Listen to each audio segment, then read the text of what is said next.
रहीम। आज हमारा पेडागोजी का तीसरा क्लास है।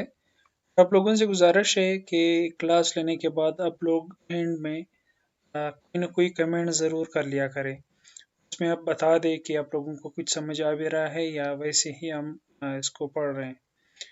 तो लाजमी आप कमेंट करें। अगर आपको कोई और इसमें इम्प्रूवमेंट चाहिए तो भी आप बता दें। चलिए शुरू करते हैं। New curriculum should be introduced gradually. कोई भी नया करिकुलम जो आप इंट्रोड्यूस कराना चाह रहे हैं वो ग्रेजुअली हो। वो ऐसा ना हो कि आप एकदम उसको क्या करें, इंट्रोड्यूस करें। Evaluation of the process of curriculum development should be made continuously। यानी आप वक्तन फ़वक्तन जो करिकुलम डेवलपमेंट है उसको आप क्या करें, इवैल्यूएट करता रहे। इवैल्यूएट का मतलब क्या है कि आप उसको देखते रहें कि वो करिकुलम जो हमने डिज़ाइन किया है वो रिजल्ट दे भी रहे हैं जो हमने लेने हैं या नहीं। Curriculum revision should be an continuous process. यानी करिकुलम जो रिवीजन है वो एक कंटिन्यूस प्रोसेस है, यानी with the passage of time आप इसको रिवाइज करते रहें। Term heuristic means in decision making ये मेंटल शॉर्टकट। यानी इसका मतलब ये है कि आप जल्दी से क्या करें, कोई फैसला करें। Robert Sternberg, a famous psychologist, argued that creativity requires three different type of intelligence। Robert Steinberg जो एक फेमस साइकोलॉजिस्ट है वो कहते हैं इंटेलिजेंस जो है वो उसको तीन किस्म की कहते हैं।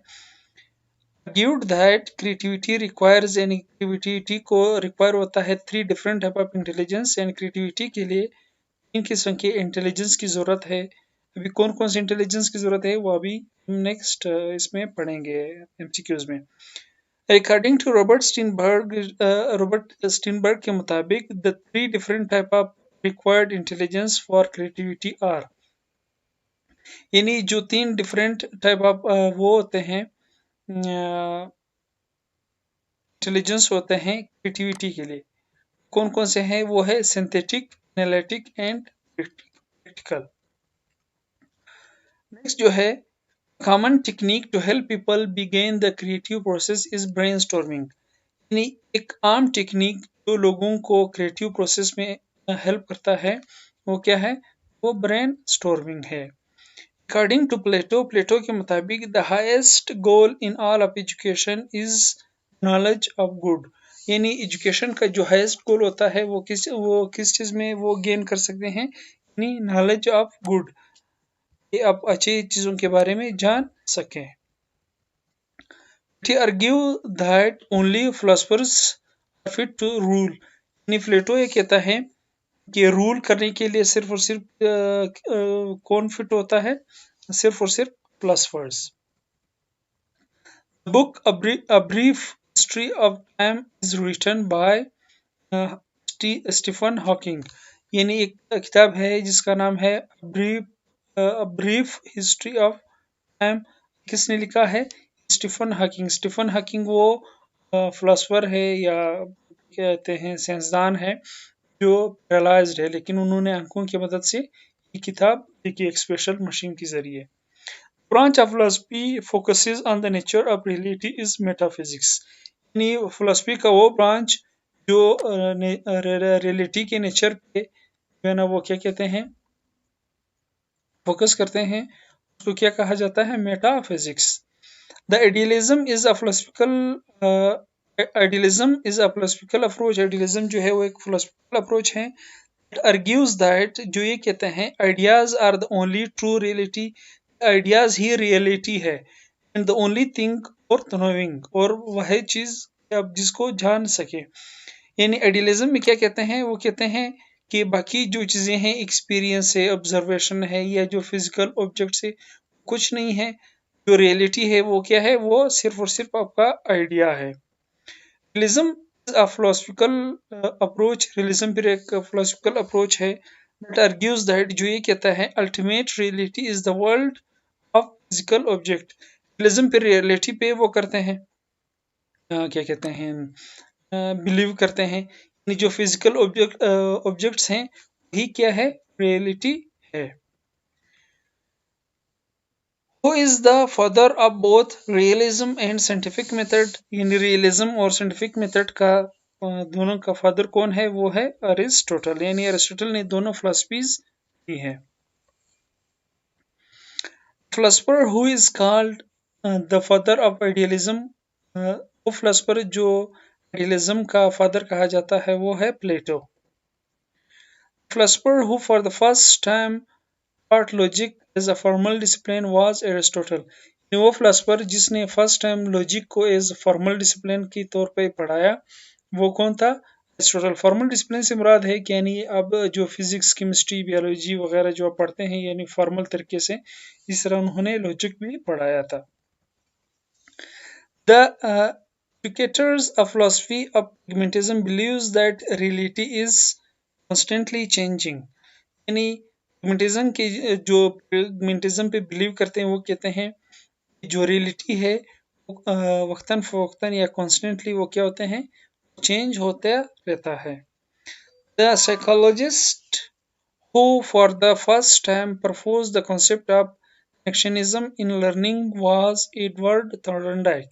यानी वो साइकोलॉजिस्ट जिसने सबसे पहले लर्निंग में कनेक्शनिज्म का कॉन्सेप्ट दिया वो कौन था, वो एडवर्ड थॉर्नडाइक था. According to Edward Thorndike के मुताबिक learning is about responding to stimuli.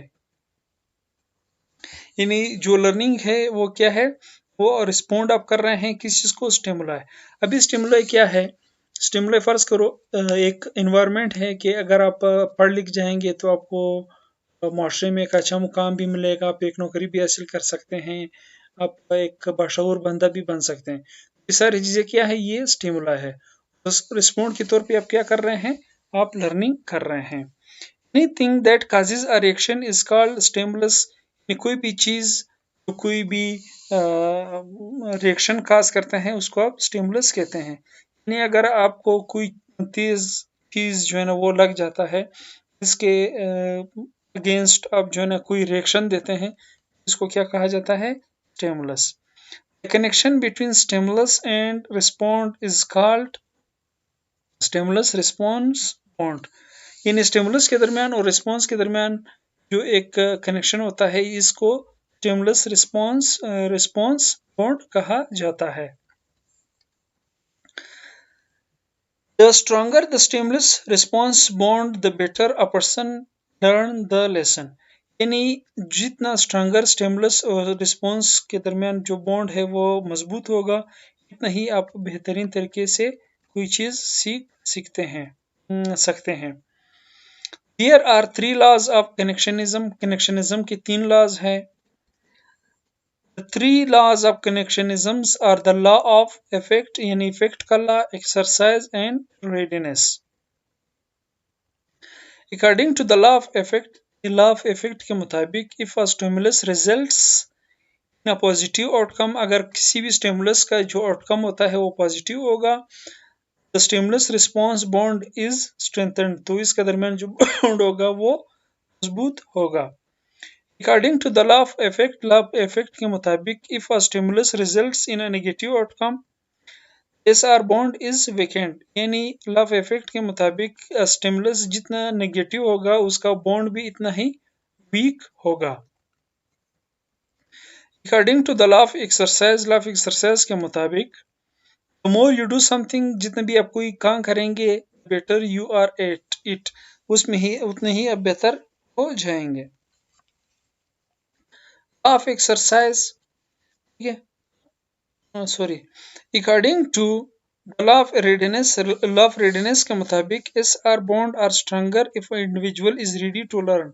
यानी उस वक्त SR bond मजबूत होगा लॉ ऑफ रेडीनेस के मुताबिक जब कोई इंडिविजुअल वो रेडी होगा कि वो कोई चीज लर्न कर सके. लॉ ऑफ इफेक्ट ये कहता है वी आर मोटिवेटेड हम मोटिवेटेड है टू गेन रिवार्ड्स, हम कोई rewards they they, and avoid punishment, और कोई पनिशमेंट को आप क्या कर सकें, अवॉइड कर सकें। यानी इस्लाम में ये कहता है कि अगर कोई बच्चा है उसको अगर आप मोटिवेट करना है, मोटिवेट करने का दो तरीके हैं, या आप उसको पनिश करें या आप उसको रिवार्ड दें, ठीक है। तो वो रिवार्ड लेने से ज़्यादा वो मोटिवेट होगा बनस्बत है पनिशमेंट के।